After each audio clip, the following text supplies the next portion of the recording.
Ahmedabad cyber ક્રાઇમની ટીમને એક બાતમી મળેલી હતી, જે પ્રમાણે ન્યૂ ચાંદખેડા સ્થિત સોપાન હાઇટ્સ છે, સોપાન હાઇટ્સની બિલ્ડિંગમાંથી વિદેશી નાગરિકોને ઠગતું એક કોલ સેન્ટર ચલાવવામાં આવેલી હતી એવી હકીકત મળી હતી. તો એ હકીકતના આધારે અમારે પીઆઈ એસઆર ઝાલા અને પીએસઆઈ યશરાજસિંહ સોલંકી એમની ટીમ દ્વારા આ સ્થળે રેડ કરતા ત્યાં ચાર ઈસમો મળી આવેલા હતા અને એમની પાસેથી 6 લેપટોપ અને 5 મોબાઈલ ફોન મળી આવેલા હતા. જે આ બધા ડિવાઇસની જ્યારે ટેકનિકલ તપાસ કરવામાં આવી ત્યારે એવું જાણવા મળ્યું હતું કે આ જે ઈસમો છે અને અન્ય 2 ફરાર આરોપીઓ છે એમની સાથે મળીને કેનેડાના નાગરિકોને ઠગવાનું આખું કોલ સેન્ટર ચલાવે છે. જે બેઝિક મોડસ ઓપરેન્ડી જોઈએ તો જે આરોપી પકડાયેલા છે એમાં એક આશુ પટેલ, હર્ષ પટેલ અને એક છે એક રાવત કરીને છે.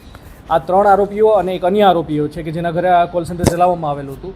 આ આરોપીઓ અન્ય જે 2 ફરાર આરોપીઓ છે, એક શિવાંગ ધસમાના અને એક મુખ્ય આરોપી છે ફાલ્ગુન પટેલ, એ સૌ મળીને આ આખું એક રેકેટ ચલાવવામાં હતા. જેમાં જે મુખ્ય આરોપી છે ફાલ્ગુન પટેલ, એ પ્રાથમિક તપાસમાં એવું જાણવામાં આવ્યું છે કે દેશના અન્ય ભાગમાં બી આવા પ્રકારના કોલ સેન્ટર ઘણા સમયથી એ ચલાવી રહ્યો છે. અને આ પહેલાં ઉદયપુરમાં બી એક મે 2025માં એક રેડ થઈ હતી જ્યાં 40થી વધારે લોકો પકડાયેલા હતા. એમાં બી એમની લિંકેજીસ સામે આવી હતી. આ ઉપરાંત ચંદીગઢમાં બી આવા કોલ સેન્ટરો જેમાં કે યુએસ અને કેનેડાના નાગરિકોને ઠગાઈ કરતા એમાં એની સંડોવણી સામે હતી.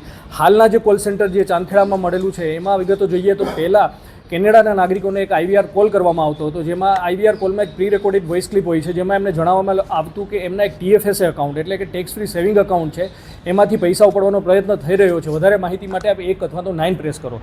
જ્યારે આ કોઈ બી સિટીઝન છે 9 પ્રેસ કરે એટલે એ કોલ જે આ કોલ સેન્ટર પકડવામાં આવ્યું છે એમના દ્વારા રિસીવ કરવામાં આવતો અને એ ત્યારે કેનેડા CR એટલે કે કેનેડા રેવન્યુ એજન્સીના અધિકારી બનીને એમની સાથે વાત કરતા હતા. એમનો વિશ્વાસ કેળવીને એમની બેઝિક ડિટેલ્સ પહેલાં ફિલઅપ કરાવતા હતા અને પછી વેરિફિકેશનના નામે કે અમારે વેરીફાઈ કરાવવું પડશે કે આપના પૈસા કપાયા છે નહીં એ જાણવા બહાને એમની પાસેથી એમના અકાઉન્ટમાં કેટલું બેલેન્સ રહેલું છે એ જાણી લેતા હતા. ત્યારબાદ એ વેરિફિકેશનનું કહીને એક પોઝ લઈને થોડા સમય બાદ એમને ફરીથી કહેતા હતા કે હા આપના અકાઉન્ટમાંથી આવો અટેમ્પ્ટ થયેલો છે પૈસા વિડ્રો કરવાનો, જો આપને આ પૈસા બચાવવા હોય તો વધારે હોય તો એમની એક ફિન્ટ્રેક કરીને એક એજન્સી છે કેનેડાની, એમના અધિકારી સાથે આપને ફોન આવશે અને આપ વાત કરજો.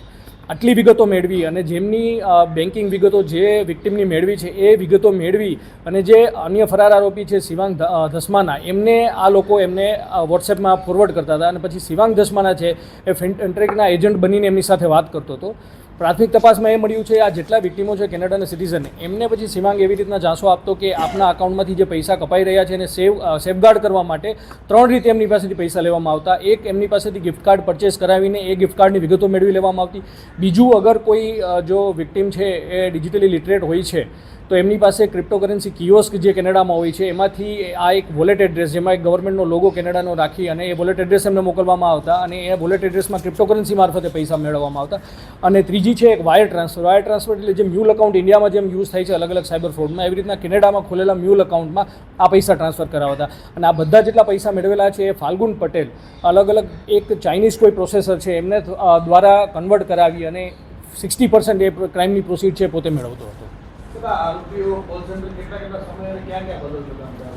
હાલનું જે કોલ સેન્ટર છે એ ફેબ્રુઆરીથી આ જગ્યાએ ચાલુ હતું. આ ઉપરાંત પ્રાથમિક તપાસમાં જે મેં પહેલાં બી કહ્યું કે જે ફાલ્ગુન પટેલ છે એ આ પહેલાં ઉદયપુરમાં બી એવા કોલ સેન્ટર 2025માં ચલાવતા હતા. આ ઉપરાંત ચંદીગઢમાં બી પહેલાં એમને 2024માં આ પ્રકારના કોલ સેન્ટર ચલાવવામાં આવેલા છે. અને એક કોઈ જે શિવાંગ છે એ ઉસ્માનપુરામાં પોતાને ઘરેથી આવી રીતના પ્રવૃત્તિ કરી રહ્યો હતો.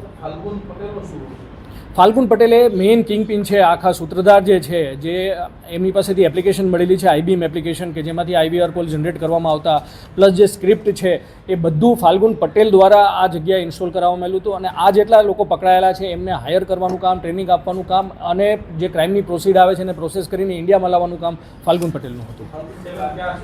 હાલ ફાલ્ગુન પટેલ ફરાર છે ને અમારી ટીમ એની સર્ચ કરી રહી છે. નજીકના સમયમાં એની બી ધરપકડ કરવામાં આવશે. પહેલાં તો કેટલા વિક્ટિમોને એમને ફોન કરવામાં આવેલા છે અને ફોરેનની એજન્સીથી અમે એ બી તપાસ કરશું કે જે વિક્ટિમો જેની કોલ થયેલા છે એમાંથી કેટલા વિક્ટિમ સાથે ઠગાઈ કરવામાં આવી છે એની વિગતો મેળવવામાં આવશે.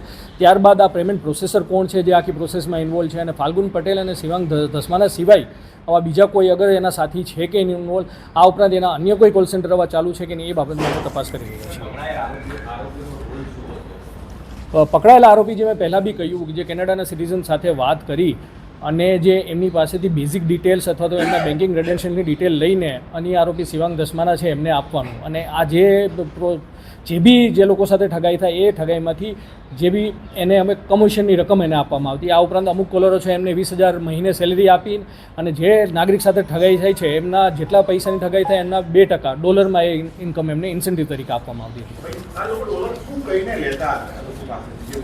જે મેં તમને પહેલાં કહ્યું કે મેઇન જે કહેવાનું છે કે આપના TFSA અકાઉન્ટમાંથી અનઓથોરાઇઝ ટ્રાન્ઝેક્શન થઈ રહ્યું છે. આ ઉપરાંત ઘણીવાર એવું બી કહેતા કે આપના નામે ઘણા TFSA અકાઉન્ટ ખુલેલા છે, ઉપરાંત કે આપના IP એડ્રેસ છે એ કોઈ ઇલીગલ એક્ટિવિટીમાં ઇન્વોલ્વ થયા છે, એટલે આપની વિરુદ્ધમાં એક ક્રિમિનલ પ્રોસિડિંગ્સ ચાલુ થઈ છે. એટલે જો આપ આ પ્રોસિજર ફોલો નહીં કરો તો આપની અગેન્સ્ટમાં એક અરેસ્ટ વોરંટ ઇસ્યુ થઈ શકે છે. એવું પહેલાં ડરાવીને પછી એમને જો પૈસા એમના સેફગાર્ડ કરવા હોય તો એમને અલગ અલગ ગિફ્ટ કાર્ડ અથવા તો ક્રિપ્ટોકરન્સીમાં ટ્રાન્સફર કરવાનું કહેવામાં આવે. એની અમે તપાસ કરી રહ્યા છીએ. આગળના જ્યારે જે અત્યારે ફરાર આરોપીઓ છે એ પકડાયા બાદ જ એ બાબતમાં તપાસ થઈ શકશે. ચાર ફાલ્ગુન જોડે સંપર્કમાં, શિવાંગ અને ફાલ્ગુન જોડે સંપર્કમાં છે. શિવાંગ ધસમાના છે મૂળ આમ ગાઝિયાબાદના છે અને ફાલ્ગુન છે મૂળ અમદાવાદના છે. જનરલી અલગ અલગ જગ્યાએ, જેમ કે એક આપનું કોલ સેન્ટર છે જે આ સોપાન હાઇટ્સમાં ચાલતું હતું, જે 4 લોકો બેસાડીને કરતા હતા. જે બી કોલ એમને રિસીવ થાય છે અને આગળ અગર કોઈ વિક્ટીમ એમને લાગે છે કે આમની સાથે ફ્રોડ કરી શકે તો એમની વિગત એ શિવાંગને આપવાના. શિવાંગ અન્ય જગ્યાએથી ઓપરેટ કરતા હતા. આ ઉપરાંત અમને જે વોટ્સએપમાં એમના વર્ચ્યુઅલ નંબર્સ મળ્યા છે તો એ વર્ચ્યુઅલ નંબર્સનો યુઝ કરતા હોય છે. જે આરોપી પકડાયા છે આશુ પટેલ અને એમની સાથે એક આરોપી પકડાયેલ છે એમના નામ કુશ પટેલ.